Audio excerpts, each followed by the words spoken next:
স্বাগত ইন্ডিপেন্ডেন্ট টেলিভিশনের সাপ্তাহিক আয়োজন আশার বাংলাদেশের সঙ্গে আছে আমি জাহিদ হোসেন। শেষ হলো ফটোগ্রাফি সংগঠন কাউন্টার ফটোর চিত্র প্রদর্শনী। 7 দিনের প্রদর্শনীতে স্থিরচিত্র ও চলচ্চিত্র দুই মাধ্যমেরই আয়োজন ছিল। সংগঠনটির 4 বছর পূর্তি উপলক্ষে আয়োজন করা হয় এই অনুষ্ঠান। এই অল্প সময়ের মধ্যেই আন্তর্জাতিক পরিচিতি পেয়েছে কাউন্টার ফটো। প্রকৃতি আর শিল্পের একসাথে বসবাস চারুকলার ছবির হাটে। অনেকদিন পর সেই চিত্র দেখতে পেল পথচারীরা, সাথে সাথেই দাঁড়িয়ে গেলেন ছবিগুলো দেখতে। চিত্র নিয়ে শিক্ষাদানকারী প্রতিষ্ঠান কাউন্টার ফটোর 4 বছর পূর্তি উপলক্ষে ছবির হাট সহ চারুকলা অনুষদে শুরু হয়েছে 5 দিনের আয়োজন। এবারের বিষয় স্বাধীনতা। পৃথিবীর লোক তাৎক্ষণিক জানতে পারছে কোথাকার মানুষ কি অবস্থায় আছে, কোথায় ন্যায় হচ্ছে, কোথায় অন্যায় হচ্ছে। আর যে লোকটা অতি দরিদ্র বা যে ক্যামেরাটা ঠিক বোঝে না, সেও মানুষ হিসেবে চাইতে পারে যে আমার সমস্যাটা পৃথিবীটা জানুক বা আমার সমস্যাটা অন্য লোক দেখুক। বিকালে চারুকলা অনুষদে আয়োজনের উদ্বোধন করেন বাংলাদেশে নিযুক্ত নেদারল্যান্ডের রাষ্ট্রদূত লিওনি কুয়েলেনায়ারে। প্রান্তিক অঞ্চলের মানুষের জীবনযাত্রা সবার সামনে তুলে ধরার লক্ষ্যে কাজ করে যাচ্ছে কাউন্টার ফটো। রোহিঙ্গাদের যাপিত জীবনের পাশাপাশি সমাজের অবহেলিত মানুষের অধিকার ও স্বাধীনতার কথা বলছে আলোকচিত্রীদের তোলা প্রতিটি ছবি।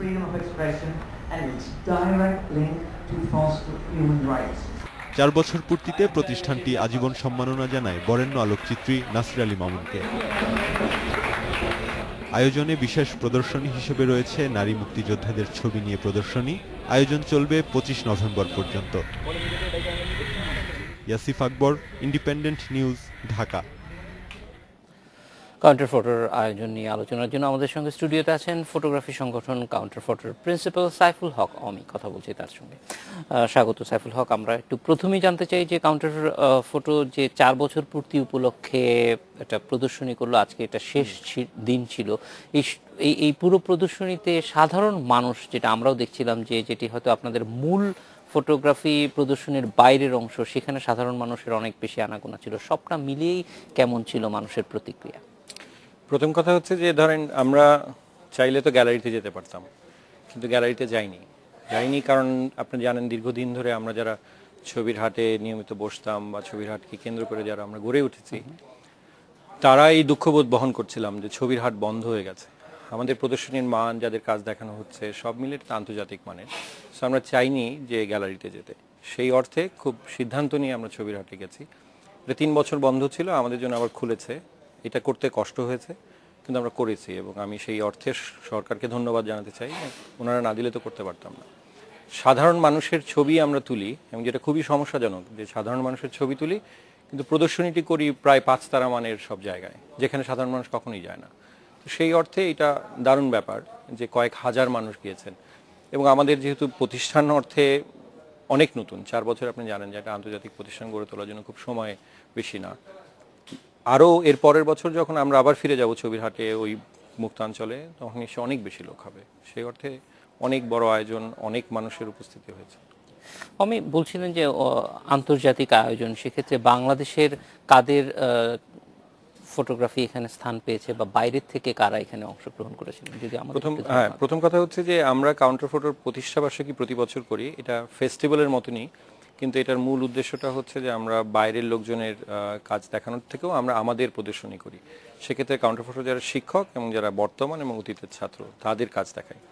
সেইখানে রনি সেনের মতো আলোকচিত্রী, যিনি গেটি ইমেজেস মাত্র এই বছর অ্যাওয়ার্ড পেলেন, অর্ক এসেছিলেন। সিজে ক্লার্কের মতো বিশ্বমানের মাল্টিমিডিয়া আর্টিস্ট তিনি এসছেন, প্যাট্রিক ব্রাউন এসছেন, আসিম রফিকি, যাকে সম্ভবত ধরা হয় এই মুহূর্তে আলোকচিত্রের জগতের সবচেয়ে বড় তাত্ত্বিকদের একজন, তিনি এসেছিলেন।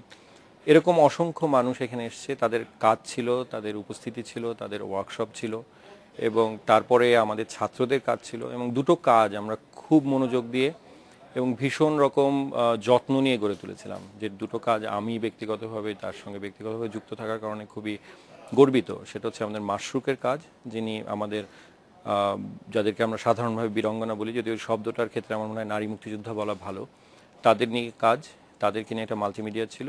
এবং আমাদের নারী মুক্তিযোদ্ধাদের নিয়ে একটা দুর্দান্ত কাজ, যেটা আমাদেরই একজন ছাত্র, যিনি সুদূর কলম্বিয়া থেকে পড়তে এসেছিলেন, তিনি করেছেন। এটা বাংলাদেশে করেছেন এবং বাংলাদেশের বাইরে ইন্ডিয়ায় যারা আছেন, যারা কখনো কখনো ইন্ডিয়ায় যুদ্ধ করেছেন, তাদেরকে নিয়ে করা। এর বাইরে যাত্রা নিয়ে দুর্দান্ত একটা কাজ, কাউন্টার ফটো ইন্ডিয়ার একজন আলোকচিত্রী সৌম্য, আমাদের যাত্রা শিল্পের বাইরে পিকনিক বলে একটা খুবই ইন্টারেস্টিং কাজ ছিল।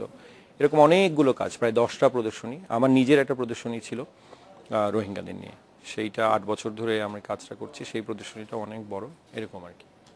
আমি প্রদর্শনীগুলি তো অবশ্যই অনেক মানুষ দেখেছে এবং সেটার কথা শুনলাম যে, কিন্তু বাইরে যারা এসেছিলেন তাদের সঙ্গে অভিজ্ঞতা বিনিময়, এবং আপনি বলছিলেন যে তারা নিশ্চয়ই কিছু ফর্মাল সেশনেও অংশ নিয়েছেন, সেইগুলিতে কারা অংশ নিয়েছেন? শুধুমাত্র শিক্ষার্থীরা নাকি এখানে অন্যান্য যারা ফটোগ্রাফার আছে তারা? এটা আমাদের কাউন্টার ফটোর একটা বড় শর্তই হচ্ছে যে এটা শিক্ষা প্রতিষ্ঠান, এবং আমরা সবসময় যেটা ইনশিওর করি যে কাউন্টার ফটো সকলের জন্য খোলা থাকবে। সো আমাদের যে কোনো ওয়ার্কশপ যে কোনো লোক করতে পারেন, যে কোনো পোর্টফোলিও রিভিউ যে কোনো লোক করতে পারেন, যে কোনো আলোচনায় যে কেউ আসতে পারেন, সেও একেবারেই ওপেন কল ছিল। বহু মানুষ এসছেন আলোকচিত্রের যারা আগ্রহী দর্শক হিসেবে, তারা এসছেন। তবে আমি একটা জিনিস কিন্তু মনে করিয়ে দিতে চাই যে বিদেশি আলোকচিত্রীদের উপস্থিতি এবং তাদের আসা, এটা কিন্তু সত্যিকার অর্থে খুব নতুন ঘটনা না, এবং আমার মনে হয় না এটা খুব বড় ঘটনা। আমি বরং অন্য জায়গা থেকে দেখি, সেটা হচ্ছে উল্টো করে দেখি যে আপনি ডাকলেই তো তারা আসতো না, তারা আসতে বাধ্য হচ্ছেন, তারা এই ডাকে সাড়া দিতে বাধ্য হচ্ছেন। কারণ বাংলাদেশের আলোকচিত্র আপনি জানেন নিশ্চয়ই যে এটা এমন একটা জায়গায় পৌঁছে গেছে, বাংলাদেশের সম্মতি একটা জিনিসকেই সারা পৃথিবীতে আর কখনোই আর ইগনোর করা যাবে না, সেটা হচ্ছে আলোকচিত্রী হিসেবে আমাদের অনেকের কাজ এবং প্রতিষ্ঠান হিসেবে আমাদের অনেকের প্রতিষ্ঠান এমন একটা জায়গায় পৌঁছেছে, তারা আসছেন। এবং আপনি শুনলে ভীষণ গর্বিত হবেন, তারা বহু লোক নিজের পয়সা খরচ করে আসছেন। সবসময় যারা সম্মানীয় পাচ্ছেন না, কিন্তু তারা মনে করেন, আজকে আমি আসিমের একটা বড় চিঠি পেয়েছি, যেটা হয়তো পড়ে শোনালে ভালো লাগতো। উনি বলছেন যে আমি যখন বাংলাদেশে আসি, প্রতিবার আসি, আমার মনে হয় আমি শিখতে এসেছি, এবং আমার মনে হয় আমি আরেকবার জন্ম নিচ্ছি। এবং বাংলাদেশ এইটা আমার কাছে অনেক গুরুত্বপূর্ণ। দেন আমরা বিদেশিদের নিয়ে আসছি, কারণ আমরা তো শুধু বিদেশিদের আনতে চাই না, বরং এই জায়গাটা তৈরি করতে চাই যে তারা আসতে বাধ্য হন। সেটা তো অবশ্যই একটা বড় বিষয় যে আমরা যে কেউই হোক না কেন, আগ্রহী মানুষ যদি একটা জায়গায় তার নিজের আগ্রহে আসতে চায়, তার মানে সেটা হচ্ছে প্রতিষ্ঠান হিসেবে বড় হওয়া, আমাদের কাজ হিসেবে বড় হওয়া, সেটা একটা বড় দিকই। এবং আমরা একটু জানতে চাই যে কাউন্টার ফটো 4 বছর হলেও এটার বিস্তৃতি অনেক, বলা যায় যে অনেক, শুধুমাত্র দেশ না, অনেকগুলি মহাদেশেও ছড়িয়ে পড়েছে। একটু গল্পগুলি শুনতে চাই যে কাউন্টার ফটো কিভাবে শুরু হলো, 4 বছরের মধ্যে এই ছড়িয়ে যাওয়াটা কিভাবে সম্ভব হলো। তার আগে আমি ছোট্ট করে বলি যে আমাদের প্রদর্শনীতে, এইবারের কাউন্টার ফটোর 4র্থ প্রতিষ্ঠাবার্ষিকীর প্রধান যেটা জায়গা, সেটা ছিল হলো আমরা অনেকগুলো ঘোষণা দিয়েছি, যেটা নিয়ে ব্যক্তিগতভাবে আমি এবং আমার দলে আমার সঙ্গে সহকর্মীরা খুবই আনন্দিত। 1 নম্বর হচ্ছে আমরা বাংলাদেশের প্রথম এবং একমাত্র প্রতিষ্ঠান হিসেবে জাতীয় বিশ্ববিদ্যালয়ে অধিভুক্ত হয়েছি। তার মানে হচ্ছে এক অর্থে আমরাই একমাত্র লিগ্যাল ইনস্টিটিউট। আমরা 2018 সালে একটি আন্তর্জাতিক festival, international festival of photography announce করেছি, যেটা বাংলাদেশে শুরু হবে এবং 3টি মহাদেশে অন্তত ঘুরবে। তার মানে, এবং আমি একটা অন্তত তথ্য দিতে পারি, ল্যাটিন আমেরিকার অন্তত 12টা মিউজিয়াম ইতিমধ্যে আমাদের সঙ্গে চুক্তিতে এসছেন যে তারা এই কাজ নিয়ে যাবেন। আমরা আরও একটা অনেক বড় কাজ করেছি। আপনি জানেন যে আমাদের কাউন্টার ফটোর একটা বড় জায়গা হচ্ছে, আমরা মনে করি কাউন্টার ফটোতে আমরা যারা কাজ করি যে আমাদের জন্ম হয়েছে 1971-এর স্পিরিটের মধ্যে থেকে। আমরা এই বছর একজন শহীদ নারী, শহীদ জননীর নামে লায়লা ফাউন্ডেশন নামে একটা ফাউন্ডেশন লঞ্চ করেছি। আমাদের সকলের সম্মানিত আনিসুজ্জামান স্যার সেটা লঞ্চ করেছেন, এবং তার মধ্যে দিয়ে আমরা নারীদের স্কলারশিপ দিচ্ছি। সো সেই অর্থে এটা শুধু প্রতিষ্ঠাবার্ষিকী নয়, বরং একটা বড় কাজের শুরু। আর আপনার জন্মটা আমি বলি সেটা ভীষণ মজার। আমরা যারা কাউন্টার ফটো শুরু করেছিলাম, আমি এবং আমার সঙ্গে এক বন্ধু ছিলেন তখন, উনি এখন আমেরিকায় আছেন, কাজ করেন, অ্যান্ড্রু বিরাজ।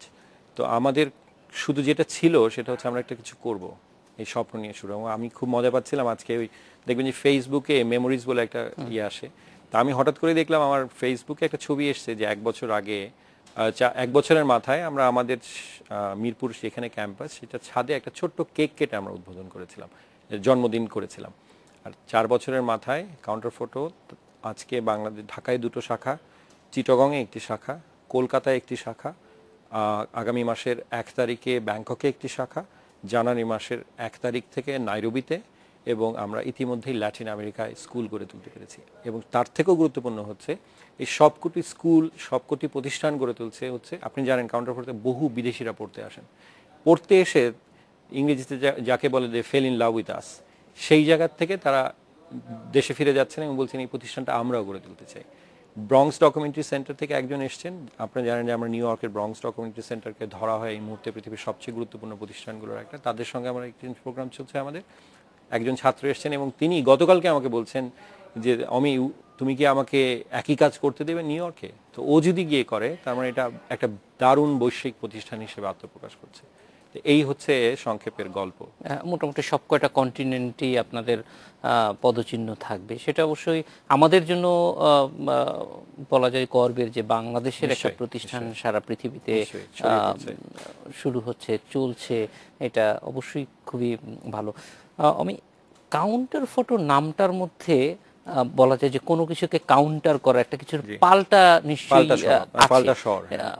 হ্যাঁ পাল্টা স্বর, অন্য একটা ন্যারেটিভ, সেই জায়গাটা যে একটু আমরা একটা বিরতিতে যাব, বিরতি থেকে ফিরে এসে আপনার কাছ থেকে জানতে চাইবো যে আসলে এইটা কিসের বিরুদ্ধে, কোন গল্পের বিরুদ্ধে অথবা কোন ভাবে দেখার বিরুদ্ধে নিশ্চয়ই আপনাদের একটা অবস্থান আছে, সেটা খুব ইন্টারেস্টিং হওয়ার কথা। কারণ মানে নামটার মধ্যে একটা প্রতিবাদের ভাষা খুঁজে পাওয়া যাচ্ছে। আমি একটা বিরতির পর আপনার কাছে আবার ফিরে আসছি। আশা বাংলাদেশে নিব একটা বিরতি।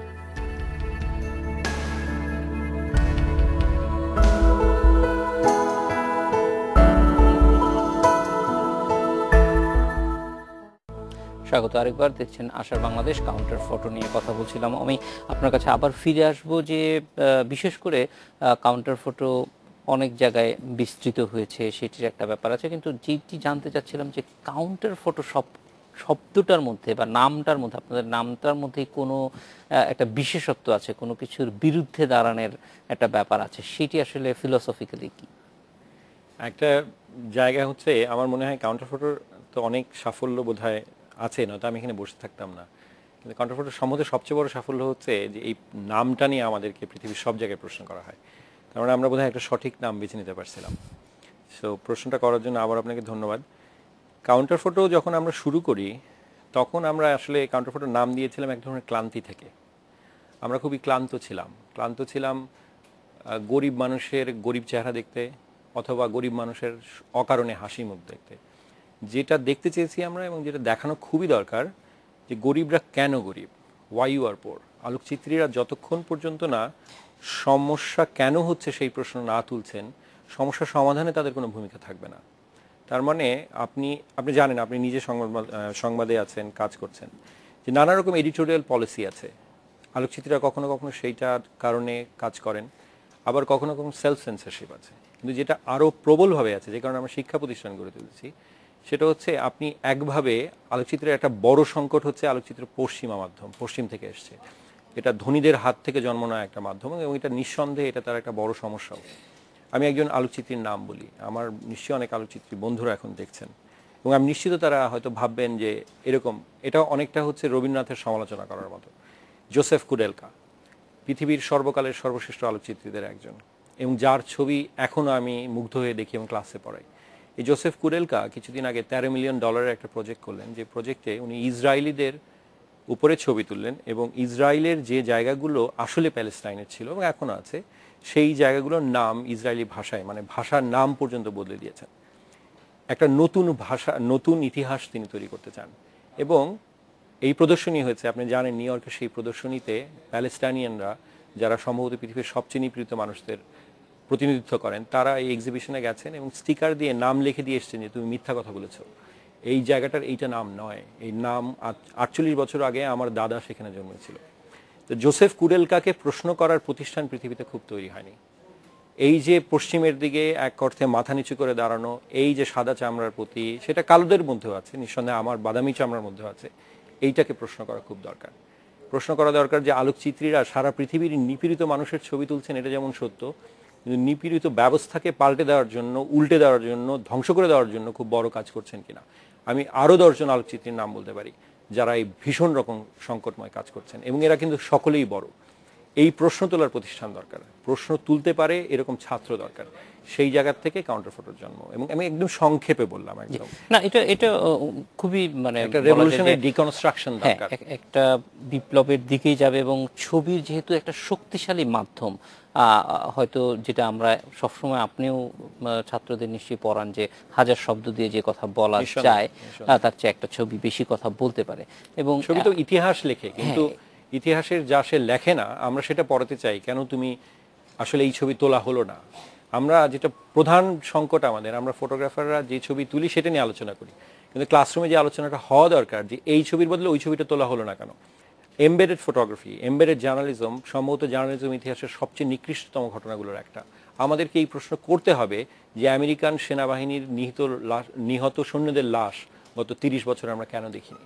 কেন নিহত মুসলমানের লাশ আমাদের দেখতে হয়, নিহত নিপীড়িত মানুষের? আপনি দেখেন, আমরা যখন হোলি আর্টিজান হয়, আমরা সকল কিছু আমি নিশ্চিত নই সেটা সবসময় ঠিক কিনা, কিন্তু আপনি কি বলতে পারবেন যে প্যারিস অ্যাটাকের একটা ছবি আপনি দেখেছেন?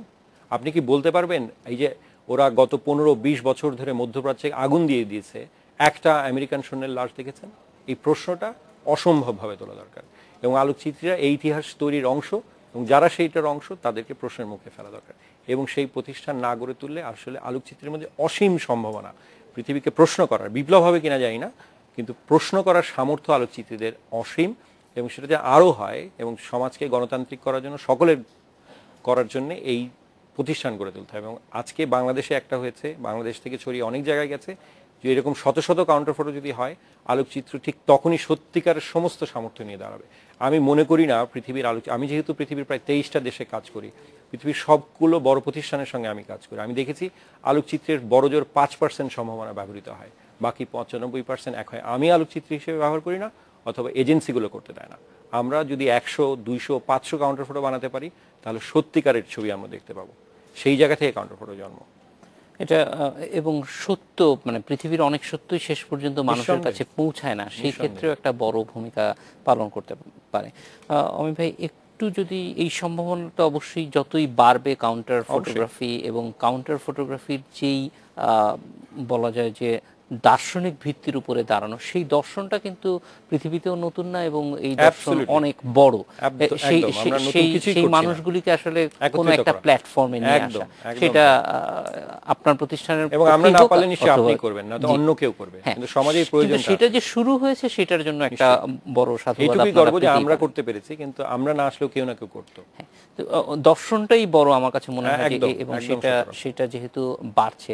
আমরা একটু অন্য একটা প্রসঙ্গে চলে যাব, যে এখন তরুণদের মধ্যে বিশেষ করে সবসময় ছিল, তবে এখন অনেক বেশি দেখা যায় যে ফটোগ্রাফির প্রতি আগ্রহ অনেক বেশি। তারা নানানভাবে, শুধু ফটোগ্রাফির একটা বড় শক্তি হচ্ছে যে এখানে যারা শেষ পর্যন্ত কাজে জড়িয়ে যান, পেশা হিসেবে নেন, তারা কিন্তু এখানে আসেন সেই ভালোবাসা থেকে। খুব কমই আপনি কাজ পাবেন যেটা মানুষ আসলে ভালোবাসা থেকে আসে এবং সেটা পেশা হিসেবে বেছে নেন। ফলে এইটা তো একটা বিরাট অ্যাসেট ফটোগ্রাফির জন্য, সত্যিকার অর্থেও অন্য কোনো মাধ্যমে পেশাই এরকম পাওয়া যায়। তো সেক্ষেত্রে যে বিপুল সংখ্যক তরুণরা এই মাধ্যমটিতে আসছেন, ভালোবাসা থেকেই আসছেন, এবং তাদের থেকে একটা বড় অংশ থেকেও যাচ্ছেন, তাদের সম্ভাবনাটা কেমন দেখছেন? এবং যে কথাটি আপনি একটু আগে বলছিলেন যে ফটোগ্রাফির সম্ভাবনারই মাত্র 5 ভাগ ব্যবহার করা যায়, তার মানে একটা অফুরান সম্ভাবনার জায়গা ইতিমধ্যেই আপনারা লোকেট করে ফেলেছেন। আপনি শুধু আইল্যান্ডের ছবিটা দেখেন, সিরিয়ার আজকে জার্মানির বর্ডার খুলেছে একটা ছবির জন্য। এরকম অসংখ্য ছবির উদাহরণ আমরা দিতে পারি। তিয়ানমেন স্কয়ারের সেই বিখ্যাত ছবি, আমার বন্ধু লিমা আপার সেই ছবি, যেটা সারা পৃথিবীকে স্তম্ভিত করে দিল, রানা প্লাজার। এর তো আমরা একটা ছবি দেখেছি, এরকম শত শত ছবি করা যায়।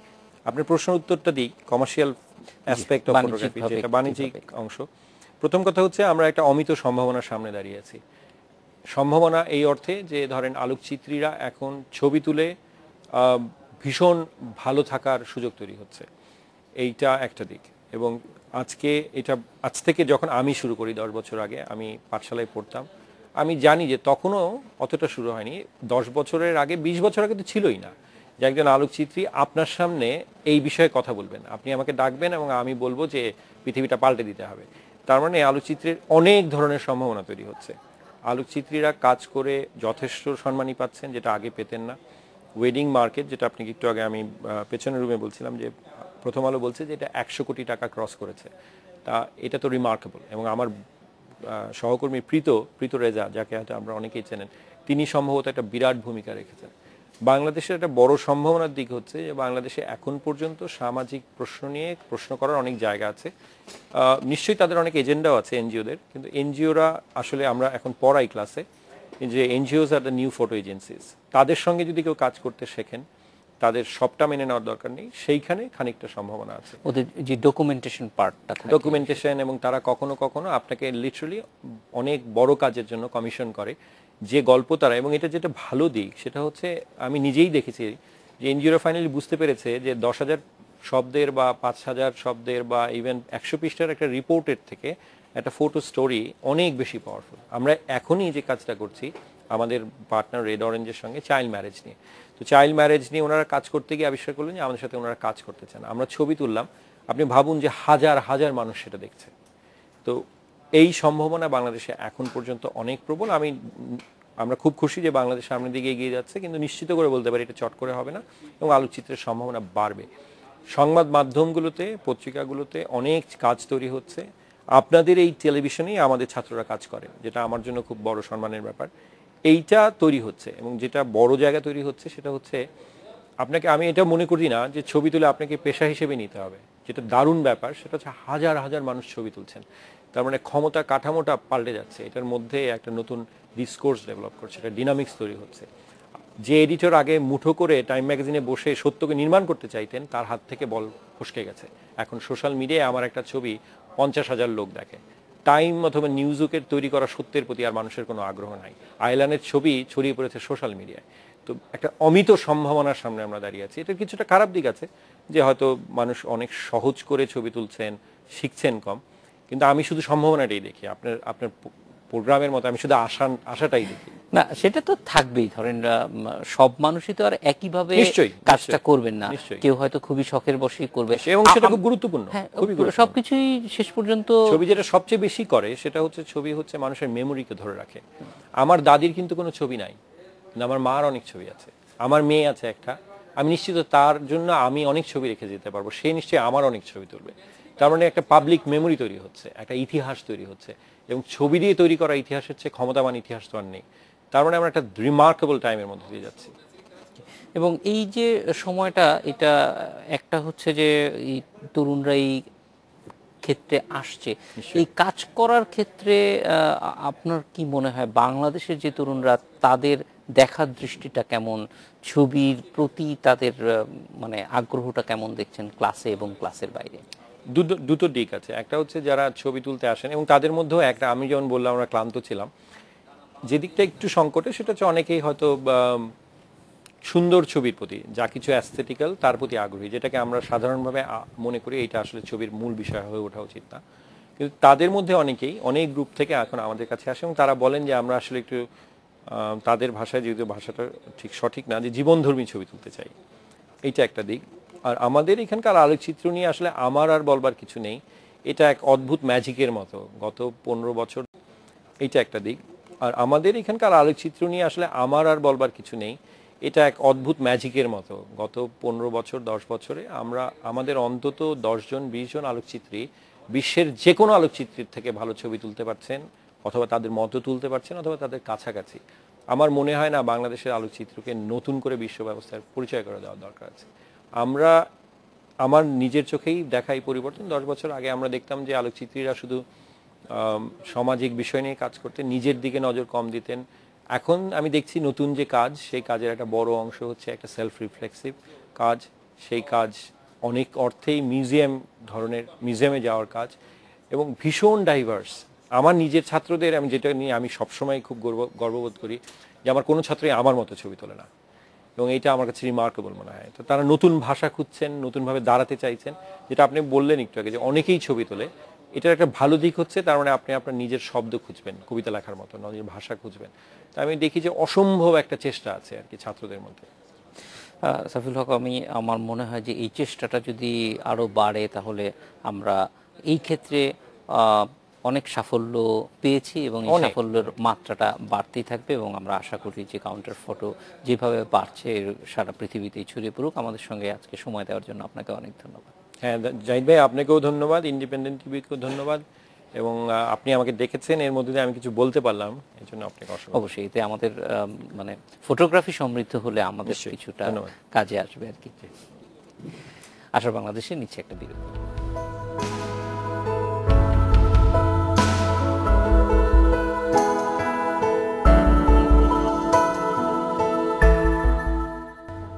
শিল্প উৎপাদনের মান উন্নয়নের ধারণা নিয়ে আন্তর্জাতিক প্রতিযোগিতায় স্বর্ণপদক অর্জন করেছে বাংলাদেশের ডিবিএল গ্রুপের একটি দল। থাইল্যান্ডের রাজধানী ব্যাংককে 24 থেকে 28 আগস্ট অনুষ্ঠিত হয় এই প্রতিযোগিতা। এতে অংশ নেয় 13টি দেশের 323টি দল। তবে উৎপাদনে কর্মী এবং প্রতিষ্ঠানের কর্মদক্ষতা বিষয়ক ধারণা উপস্থাপন করে শ্রেষ্ঠত্ব অর্জন করে ডিবিএল এর 6 সদস্যের দল। কর্মীদের দলগত কর্মপ্রচেষ্টাকে উৎসাহিত করলে উৎপাদনে পণ্য ও গুণগত মান বৃদ্ধি পায় বলে মনে করে দলটির সদস্যরা।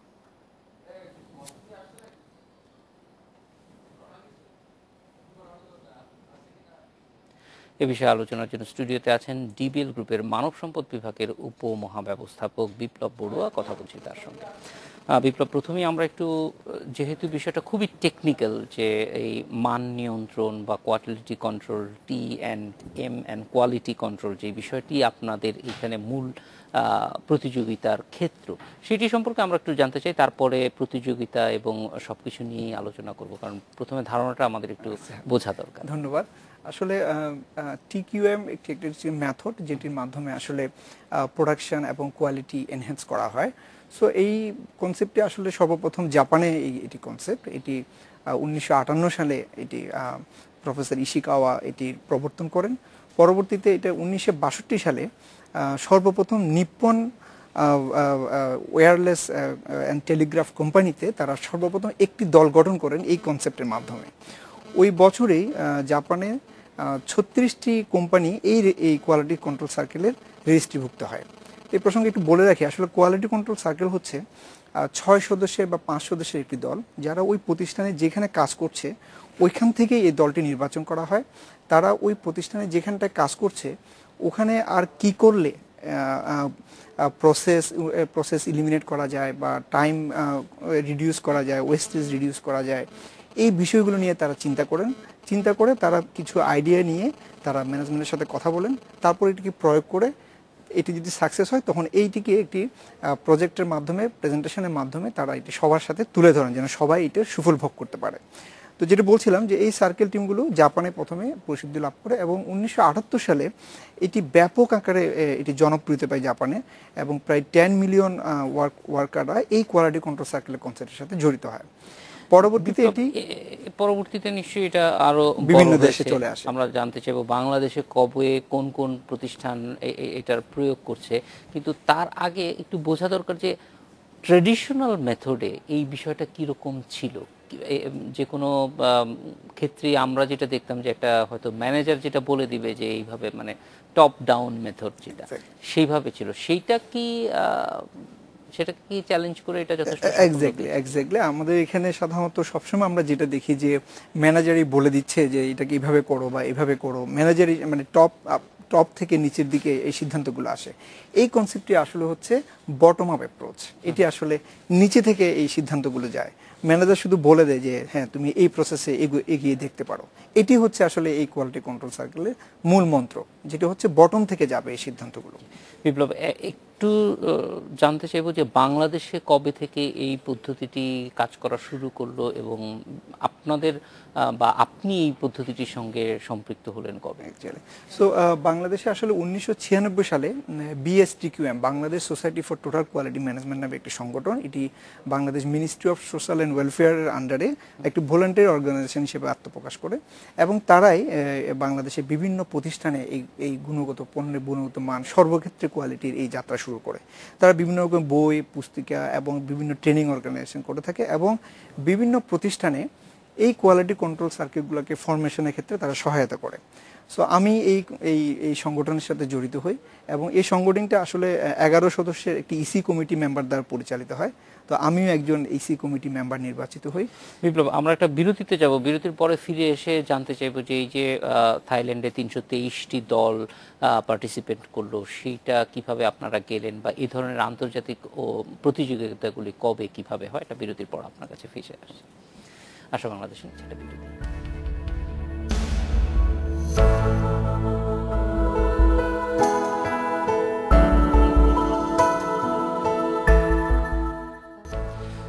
বিরতির পর ফিরে এলাম আশার বাংলাদেশে। বিপ্লব বড়ুয়া, আপনার কাছ থেকে একটু জানতে চাই যে এই যে কোয়ালিটি কন্ট্রোল নিয়ে উৎপাদনশীলতা বাড়ানোর ব্যাপারগুলিতে আন্তর্জাতিক পর্যায়ে আমরা কম্পিট করছি, যদি একটু বলেন যে থাইল্যান্ডে আপনাদের অভিজ্ঞতা।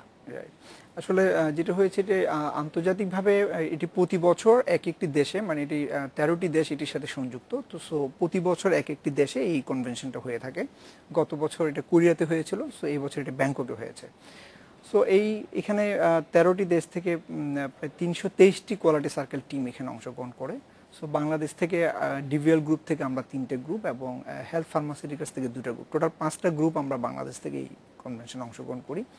তো যেটা হচ্ছে যে এই কোয়ালিটি কন্ট্রোল সার্কেলের দলগুলো বিশ্বের অন্যান্য দেশগুলোতে এটা অনেকভাবে এদেরকে প্যাট্রোনাইজ করে থাকে। যেমন সিঙ্গাপুরে 25,000 কোয়ালিটি সার্কেল টিম কাজ করছে এবং এদের প্রতিনিধিত্ব করার জন্য একজন এমপি সংসদে আছে।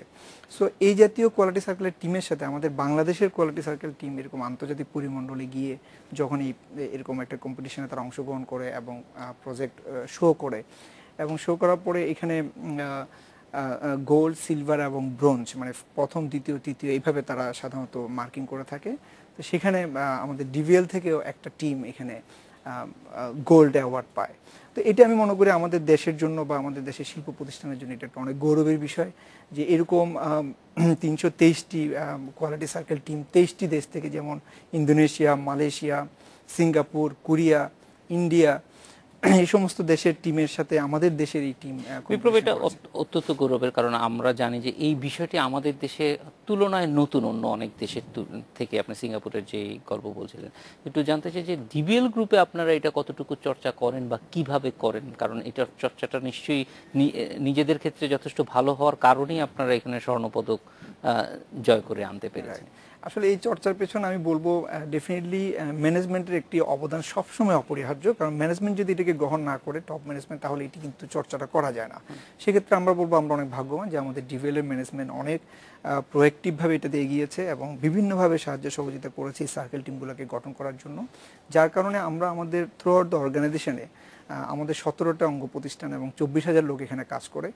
এখানে আমাদের টোটাল এখন এই পর্যন্ত 82 কোয়ালিটি সার্কেল টিম আমরা ফর্ম করেছি এবং সার্কেলগুলো আমাদের বিভিন্ন অঙ্গ প্রতিষ্ঠানে ক্রমাগতভাবে কোয়ালিটি ইমপ্রুভমেন্ট নিয়ে তারা কাজ করে যাচ্ছে এবং তারা নিশ্চয়ই একজন আরেকজনের বা একটা দল আরেকটা দলের সঙ্গে তাদের অভিজ্ঞতা বিনিময়ের সুযোগ পায়। এইটি হলো আসলে এটার মূল মন্ত্র, যে এখানে যখন একটা প্রসেসের মধ্যে একটা উন্নয়ন সাধন করা হয়, কোয়ালিটি ইমপ্রুভমেন্ট নিয়ে একটা কাজ তারা যখন সাকসেসফুলি হয়, তখন এই প্রজেক্টটি সবার সাথে এটি শেয়ার করে বিভিন্নভাবে, যেন অন্যরাও যেন এটাতে উপকৃত হয়। বিপ্লব, বাংলাদেশে এই প্রক্রিয়াটি এগিয়ে নেওয়ার জন্য আপনারা কি ভাবছেন? কারণ আপনি কোয়ালিটি কন্ট্রোলের যে বিষয়টি বলছেন যে এই দেশের চ্যাপ্টারে আপনি আছেন, ফলে এই দেশে সব মিলিয়ে এটার ভবিষ্যৎ কি দেখছেন? এটি আসলে আমি বলবো যে দেখেন, আমাদের পার্শ্ববর্তী দেশ ইন্ডিয়ার যদি কথা বলি, যে সেখানে টাটা, মহেন্দ্র বা রিজেন্সি গ্রুপ থেকে, যেমন এই যে 323টি গ্রুপ যে অংশগ্রহণ করেছে, এখানে 100টা টিমই ছিল আমাদের পার্শ্ববর্তী দেশ ভারতের। সো আমাদের ইন্ডিয়ায় এরা বুঝতে পেরেছে তাদের প্রতিষ্ঠানগুলো যে এই সার্কেল টিমগুলোর উপকারিতা, এরা থাকলে কিভাবে উৎপাদন এবং গুণগত মানে কত বড় ভূমিকা রাখছে, এই টিমগুলো কিন্তু এই দেশের প্রতিষ্ঠানগুলো কিন্তু বুঝতে পেরেছে। সো আমাদের আশা হলো আমাদের দেশের শিল্প প্রতিষ্ঠানগুলো, আমাদের ম্যানেজমেন্টরা, তারা কোম্পানিগুলো, তারা এই কোয়ালিটি কন্ট্রোল সার্কেলের কনসেপ্টটি যদি নেয় এবং এই সার্কেল টিমগুলোকে যদি তারা এই ইনভলভমেন্টটা আনে, তাহলে আমাদের যে শ্রমিকেরা, আমাদের যারা এমপ্লয়িরা, তারা আরো মোর এঙ্গেজ হবে, তারা তাদের চিন্তাধারার একটি সুফল আমরা পাবো অবশ্যই। বিপ্লব, অনেক ধন্যবাদ আমাদের সঙ্গে যোগ দেওয়ার জন্য। ধন্যবাদ আপনাকে। এই ছিল আজকের আশার বাংলাদেশে আমন্ত্রণ আমাদের পরের আয়োজন।